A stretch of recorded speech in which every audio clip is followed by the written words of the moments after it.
सब आदमी लोगों को ये बताते हैं कि मैं जिस काम को कर रहा हूं वो संतुष्ट हूं, लेकिन अंदर ही अंदर जब भी वो अपना एक क्वेश्चन अपने ही जीवन से, अपने ही दिमाग से पूछता है कि क्या तुझे मजा आ रहा है, तो अंदर से जवाब आता नहीं बेटा, जिस काम के लिए तू पैदा हुआ वो काम तू नहीं करना चाहिए, तू भी डॉक्टर बन गया है। और तभी मिस्टर सतीश पंडित ने, नाम सुना कितने आदमी ने सतीश पंडित का? Very good. मिस्टर सतीश पंडित जो एक जनक, एक अवतार इस बिजनेस में हुए, उन्होंने जब टेक्निकल पर वो पहुंचे थे, वो मेरी ग्रेड डाउनलाइन में से एक थे, और जब वो टेक्निकल पर पहुंचे थे तो उन्होंने मुझे एक कविता लिखकर, शिमला के अंदर हमारी टेक्निकल अचीवर्स की मीट थी, उसके अंदर उन्होंने मुझे वो कविता गिफ्ट दी थी, और उस कविता का शीर्षक था आराम कर, और उसकी चौथी पंक्ति में उन्होंने लिखा था, तू जिसे चाहता उसे चाहता नहीं, इस झूठ से न खुद को परेशान कर, आराम कर। तू जिसे चाहता उसे चाहता नहीं, इस झूठ से न खुद को परेशान कर, आराम कर। कहने का मतलब क्या है? यानी हम बाहर लोगों को ये बता रहे हैं कि हम सुखी हैं, हम डॉक्टर हैं इसलिए सुखी हैं, हम टीचर हैं, हम गवर्नमेंट सर्वेंट हैं इसलिए सुखी हैं, हम इंजीनियर, चार्टर्ड या कलेक्टर हैं इसलिए सुखी हैं, लेकिन अंदर ही अंदर वो हर इंसान जानता है कि जिस काम के लिए वो पैदा हुआ है वो काम वो नहीं कर रहा है। कोई भी आदमी किसी भी एक व्यक्ति में, किसी भी एक काम में संतुष्ट नहीं है। कलेक्टर भी संतुष्ट नहीं है, इस देश का प्रधानमंत्री भी संतुष्ट नहीं है, आम नागरिक भी संतुष्ट नहीं है, किसान भी संतुष्ट नहीं है, इंजीनियर, डॉक्टर, चार्टर्ड, टीचर, कोई भी एक वर्ग ऐसा नहीं है जो संतुष्ट हो। और हर वर्ग को ऐसा लगता है कि सामने वाला आदमी मेरे से ठीक है। इंजीनियर ये कहता है कि डॉक्टर की जिंदगी अच्छी होती है, डॉक्टर ये कहता है कि टीचर की जिंदगी अच्छी होती है, टीचर ये कहता है कि नेता की जिंदगी अच्छी होती है, नेता कहता है कि कलेक्टर की जिंदगी अच्छी होती है, कलेक्टर कहता है कि प्रधानमंत्री की जिंदगी अच्छी होती है, लेकिन सभी जानते हैं कि मेरी जिंदगी तो अच्छी नहीं। कितनी अजीबोगरीब बात, क्योंकि संतुष्टि एक ऐसा शब्द है जो एक इंसान को जब वो आम जीवन जीता है तो उसे किसी भी एक क्षेत्र में सारी संतुष्टि एक साथ नहीं मिलती। एक बहुत बड़ा बिजनेसमैन है कोल्हापुर का, माफ कीजिए उसके पास पैसा है, पैसा तो उसके पास है। आज उसके पास 2 शोरूम है, वो 2 लाख रुपए पर मंथ कमाता है या 4 लाख रुपए पर मंथ कमाता है, लेकिन जब वो अपने काम को बढ़ाएगा, 2 से 4 शोरूम करेगा, तो पैसा कम हो जाएगा कि बढ़ जाएगा? पैसा बढ़ जाएगा। उसका ज्यादा काम करेगा, पैसा उसके पास बढ़ जाएगा। लेकिन दोस्तों मेरी बात का जवाब देना, क्या पैसा बढ़ जाएगा तो टाइम भी उसके साथ बढ़ जाएगा? पैसा जो जो बढ़ता जाएगा उसके टाइम की कमी उसको सताने लगेगी, वो और ज्यादा बिजी हो जाएगा जैसे जैसे उसके पास पैसा आता जाएगा। माफ कीजिए, इस कोल्हापुर के रिक्शे वाले के पास टाइम तो बहुत है, पैसा नहीं। यहां के बिजनेसमैन के बाद पैसा तो बहुत है लेकिन टाइम नहीं, और सिक्योरिटी का तो लेना ही देना नहीं, दूर दूर तक नहीं। कोल्हापुर में उसका शोरूम है, जिस दिन कोल्हापुर में कर्फ्यू लगता है उसका शोरूम नहीं चलता। ये सुनो, जिस चीज का वो बिजनेस करता है जब वो आउट ऑफ फैशन हो जाती है तो भी उसका शोरूम बंद हो जाता है। जिस दिन उसका मैनेजर और कर्मचारी हड़ताल कर देते हैं तो भी उसका शोरूम बंद हो जाता है। यानी कल की कोई भी सिक्योरिटी उसके पास नहीं। लेकिन प्यार, सम्मान, पैसे से कल संतुष्टि नहीं मिलती दोस्तों। ये संतुष्टि के एक छोटे छोटे पार्ट्स हैं। अगर ये सारी चीजों को एक साथ मिलाया जाए, प्यार, सम्मान, इज्जत, दौलत, शोहरत, सर्कल और सिक्योरिटी, तो कहीं जाकर बनती है संतुष्टि। और ये सारी चीजें दुनिया के किसी भी फील्ड में एक जगह पर नहीं मिलती सिवाय आर्ट्स एंड बिजनेस के।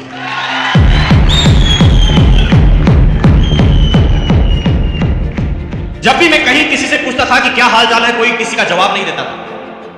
लेकिन आज ये लड़का जो आपके सामने खड़ा है, 244 रुपए से इस बिजनेस से सफर चालू किया था, और आज 15.5 लाख रुपए से भी ज्यादा की इनकम इस बिजनेस से मेरे पास पर मंथ की आती है।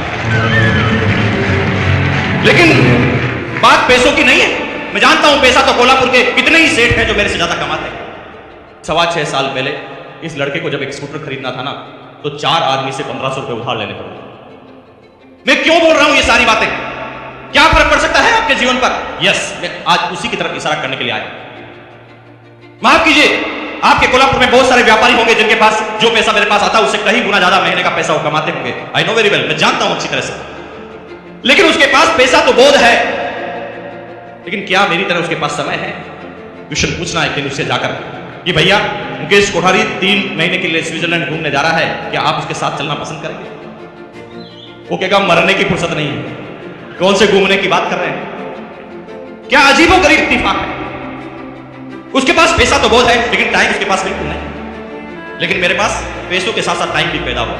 शुरू के 3 साल मैं मानता हूं कि मेरे पास टाइम नहीं था, क्योंकि सतीश पंडित ने उसी कविता की 6ठी लाइन में लिखा था, इश्क मांगे कदम कदम कुर्बानियां, कुछ देर के लिए कुछ लज्जतें कुर्बान कर आराम कर।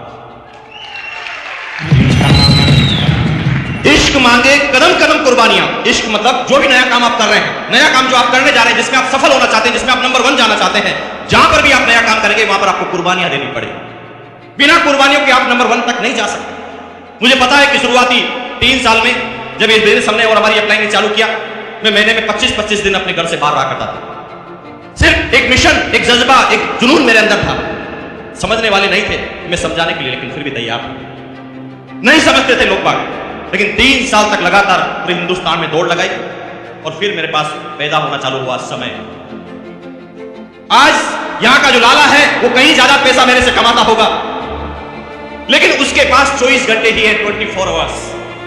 लेकिन मेरे पास 24 घंटे थे। मैंने 2 डाउनलाइन बनाई, ए और बी। दोनों ने इस बिजनेस में 1-1 घंटा काम अपने लिए करना चालू कर दिया, तो वो काम मेरे लिए भी तो हो गया। तो 24 और 2 मेरे पास कितने घंटे हो गए? 26। उसके पास 24 ही थे। यहां के लाला के पास जिंदगी भर 24 ही घंटे रहे, मेरे पास हो गए 26। और तब इस घंटों की गणित को मैंने समझा और काम करना चालू किया। आज हिंदुस्तान में 60 लाख से ज्यादा डिस्ट्रीब्यूटर मेरी डाउनलाइन है। 60 लाख, 60 लाख। अब थोड़ा अंदाज लगाना दोस्तों, थोड़ी गणित लगाना। 60 लाख आदमी आरसी बिजनेस में 1 मिनट भी सोचे, अरे नहीं करना में तो आदमी का हार्ट अटैक हो जाए।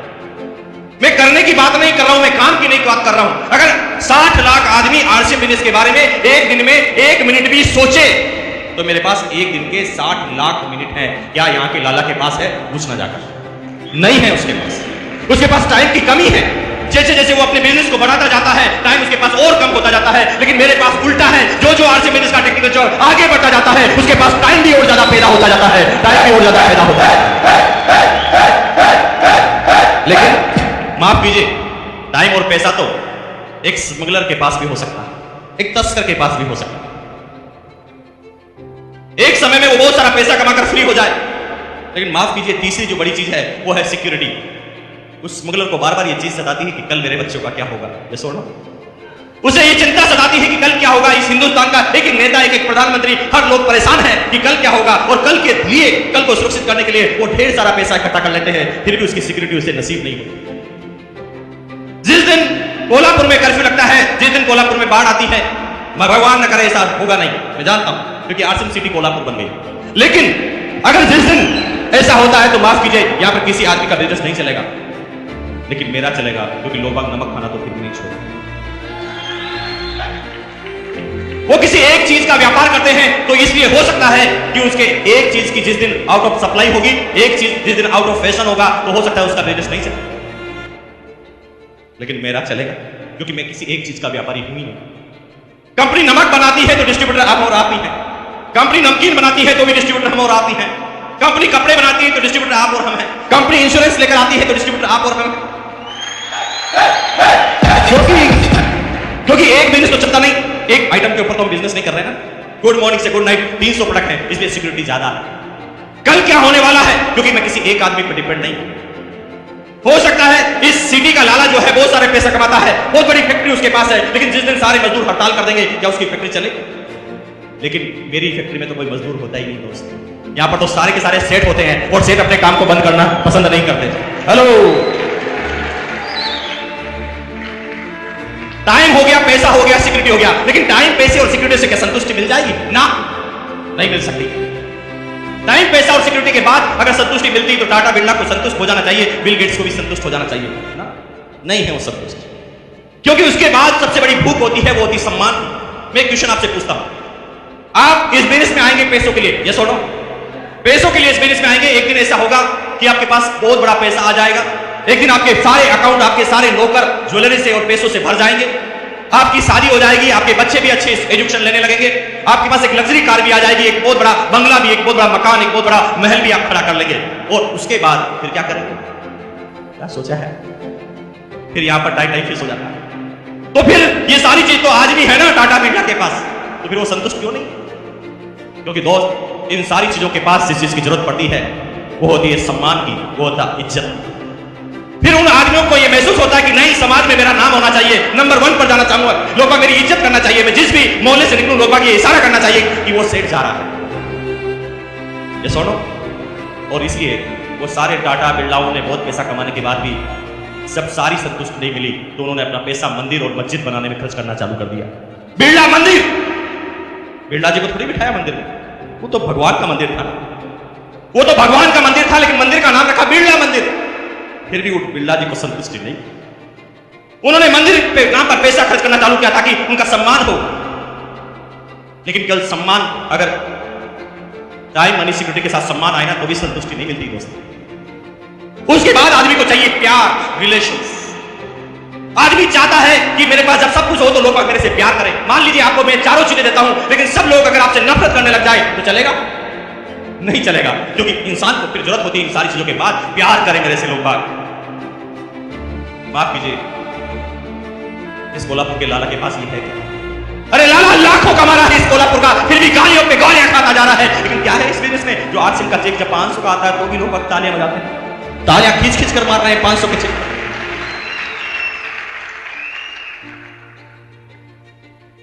अरे कभी कभी तो समझ में नहीं आता कि रिएक्ट क्या करें। मेरा क्या रिलेशन है इस कोल्हापुर से और यहां पर मैं आया हूं। मेरे खानदान का कोई भी आदमी इस कोल्हापुर में पहले नहीं आया, और नहीं मेरे पूरे समाज में कोई भी आदमी यहां पर पैदा हुआ। फिर क्यों करते हैं आप मेरा सम्मान? क्यों देते हैं बुक्के? जब मैं सुबह आता हूं तो मुझे छुपना पड़ता है कि कहीं नजर नहीं पड़ जाए किसी की। लोग प्यार के लिए उतावले रहते हैं, पता चल जाए तो ट्रेन को रोक दे। क्यों भाई इतना इज्जत? किसी नेता की भी तो नहीं करते इतने दिल से इज्जत। क्या रिलेशन है आपका और मेरा? हमारा यहां का रिलेशन, क्या मिलेगा वहां पर रिलेशन? इज्जत इतनी कि कभी कभी रिएक्ट करना भी मुश्किल हो जाता है। मेरी 33 साल की, एक 70 साल का, एक 75 साल का आदमी आता है, समझ में नहीं आता कि क्या करना चाहिए। उस समय आंखों में आंसू भर जाते हैं, रोने की इच्छा नहीं होती। समझ में नहीं आता कि ये आदमी ने जो किया है उसका रिएक्शन मैं क्या करूं।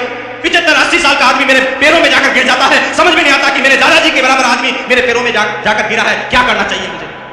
क्यों है इतनी इज्जत? क्यों है इतना प्यार?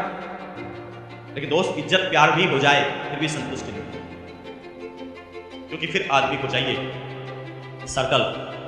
वो चाहे कि इज्जत तो उसके घर वाले तो करे, उसके परिवार वाले करे, उसके समाज वाले करे, लेकिन जब वो बाहर जाए तो क्या करे? जब उसे कोई काम करना हो तो सर्कल किस तरह से काम करे? ये लड़का जो आपके सामने खड़ा है, मैं भीलवाड़ा में पैदा हुआ, मेरे सारे रिश्तेदार राजस्थान के थे। लेकिन दोस्त, एक ताकत इस बिजनेस में, एक नेटवर्क के पास आती है, टेक्नोलॉजी के पास आती है। इस कोल्हापुर का कलेक्टर जो नहीं करवा सकता, आज से बिजनेस का टेक्नोलॉजी मिनटों में करवा सकता हूं, मिनटों में।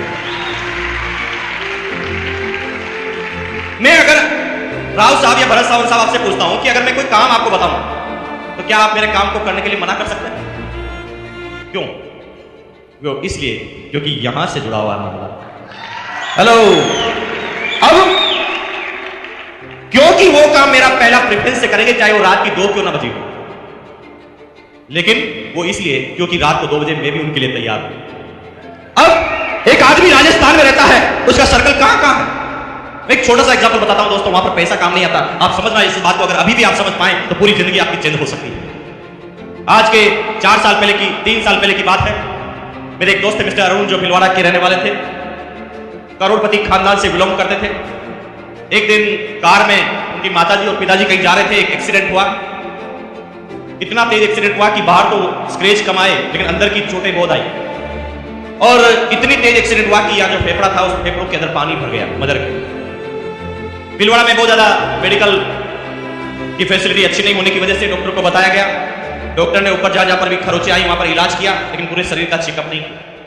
मदर बार बार बोलती थी कि मेरे सीने में दर्द है। डॉक्टर बार बार कहता कि एक्सीडेंट हुआ है तो दर्द तो होगा ना।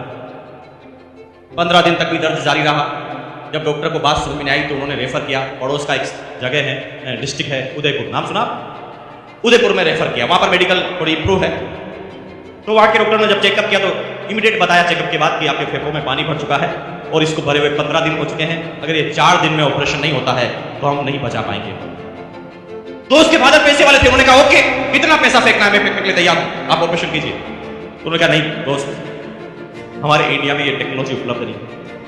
इंडिया में 2 ही स्पेशलिस्ट हैं जो इस चीज का इलाज कर सकते हैं, दोनों बाहर से रिटर्न आए हैं। एक है चेन्नई में और दूसरा है मुंबई में।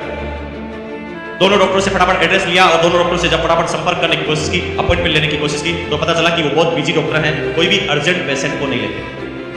आज अगर आप उनसे अपॉइंटमेंट मांगे तो 4 महीने बाद का मिलता है, लेकिन ऑपरेशन करना था 4 दिन में।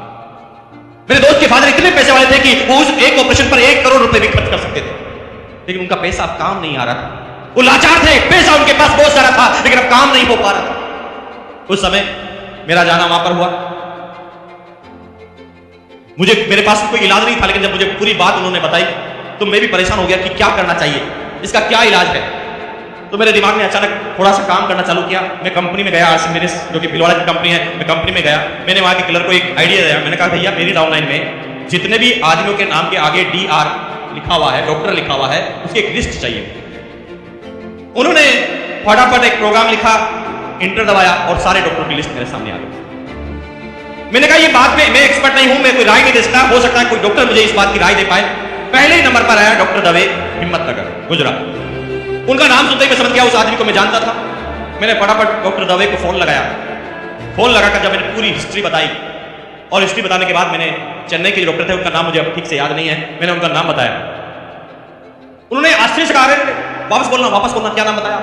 मैंने जब वापस नाम बताया तो उन्होंने कहा ऐसा है कि इतना अर्जेंट मामला है तो मैं अहमदाबाद से मुंबई आता हूं, मुंबई से चेन्नई की फ्लाइट पकड़ता हूं और आप सीधे अपनी मदर को लेकर चेन्नई पहुंचिए।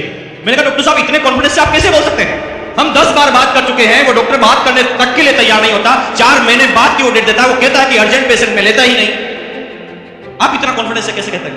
वो कहते हैं भैया तुम इस बात की चिंता मत करो, तुम लेकर आओ, क्योंकि he is my class fellow, मुझे मना ही नहीं कर सकता हो।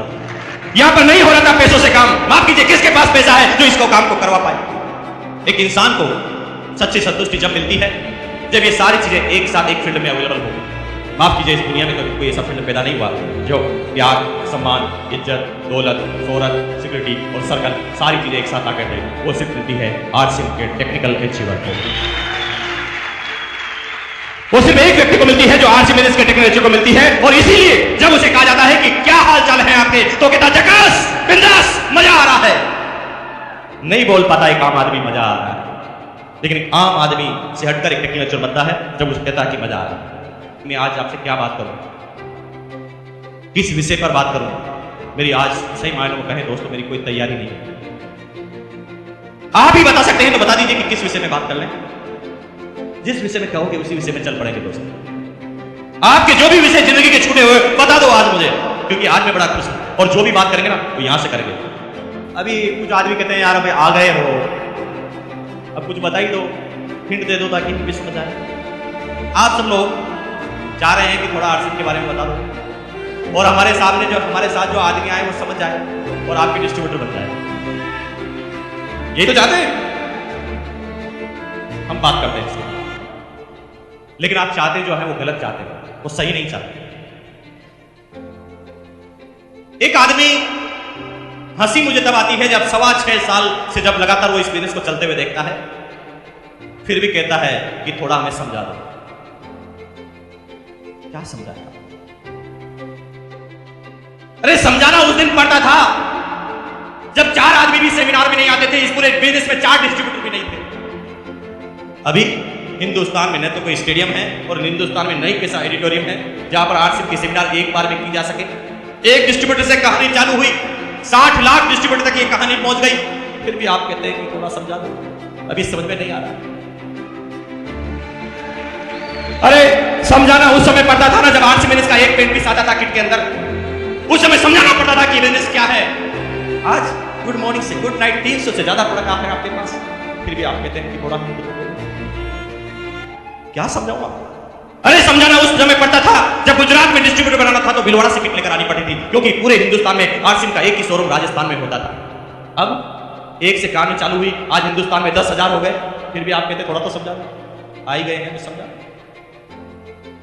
क्या समझाऊंगा। 80 से ज्यादा डिपो हिंदुस्तान के सारे राज्य, 60 लाख डिस्ट्रीब्यूटर, एक प्रोडक्ट से कहानी चले गई 300 प्रोडक्ट के ऊपर। हिंदुस्तान में 40 से ज्यादा करोड़पति, 850 से ज्यादा टेक्निकल अचीवर, 3,500 से ज्यादा रॉयल्टी अचीवर, हजारों और लाखों आदमी हजारों रुपए पर मंथ कमाने वाले आदमी, सारी बात जानते हैं, फिर भी कहते हैं थोड़ा बहुत समझा दो। आ गए, क्या समझा दूं मैं आपको। अरे जिंदगी भर वो नमक खाते आए ना 9 रुपए किलो का, triple refined iodise ISI mark का साल्ट, नाम लेने की जरूरत नहीं। जिंदगी भर वो 9 रुपए किलो का नमक खाते आए, अब वही नमक आपको 7 रुपए किलो में मिले, triple refined iodise ISI mark के साथ। और 7 रुपए मिलने के बाद भी उसके बिजनेस वॉल्यूम का 41% वापस मिले, फिर भी आप कहते हैं थोड़ा तो समझा दो ना। क्या समझाऊं मैं आपको, क्या बाकी रह गया समझा? जिंदगी भर नहाते आए ना उस 13 रुपए के साबुन से, हीरोइन ने बोलती आई कि मेरे रूप का राज, मेरे गोरेपन का राज, उसका कुत्ता गोरा हो गया, हम तो नहीं हुए। हम तो उसी इंतजार में अभी बरसों से, जन्मों जन्मों से उस साबुन को लगाते आ रहे हैं, हम तो नहीं हुए ना गोरे।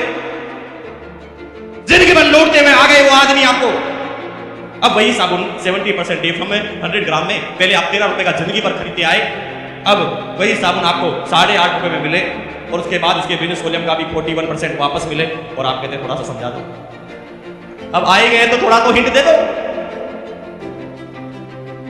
अरे दोस्त, ये तो वही बात हो गई ना, सतीश पंडित अपनी टेप में नहीं बोलते थे, एक आदमी के पास ऐसा एक ठेला था, उसने सामने वाले से कहा, भाई साहब मेरे पास जो ये ठेला है, क्या आप ये बता सकते हैं कि इस ठेले में क्या है? और अगर आप ये बता दें कि इस ठेले में क्या है, तो इस ठेले में जितने भी केले हैं तुम्हें इनाम। कुछ लोगों को कल तक समझ में आ जाएगा।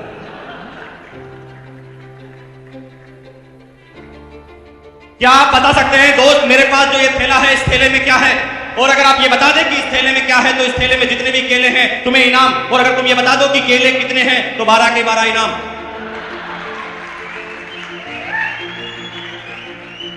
दोस्तों, प्रॉब्लम यहां पर नहीं है, प्रॉब्लम इस जगह पर नहीं है, प्रॉब्लम इस जगह पर है कि कुछ लोग ये सारी बात सुनने के बाद भी ऐसे दिमाग लगाते हैं।